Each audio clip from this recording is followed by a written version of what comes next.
раёсати вазорати умури дохилӣ шаҳри душанбе мегӯяд 11 феврал тариқи телефони боварии 221 1520 шаҳрванд носирова сарагул роҳруби 56-сола дар ноҳияи Сино муроҷиат карда гуфтааст, ки як ронандаи мерседес ӯро дашноми қабеҳ додааст.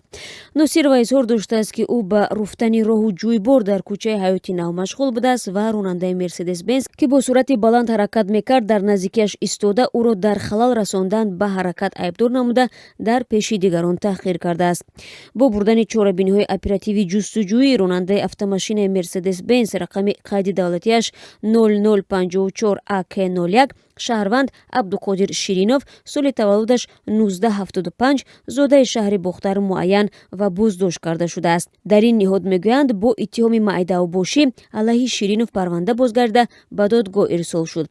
Дар раванди баррасии судӣ шаҳрванд Абдуқодир Ширинов ба кирдори содирнамудаи худ пурра иқрор шуда иброз доштааст, ки дар ҳақиқат санаи 11 феврал ҳангоми идораи воситаи нақлиёт дар кӯчаи ҳаёти нав тақрибан соати 12:30 воситаи нақлиёти худро бо суръати баланд идора намуда нисбати зани 56-солаи роҳруб таҳқиру дашномҳои қабеҳ додааст. додгоҳ муттаҳам Ширинов Абдуқодирро гунаҳгор дониста ба андозаи 7 нишондиҳанда барои ҳисобҳо баробар ба 385 сомонӣ ҷарима бастааст.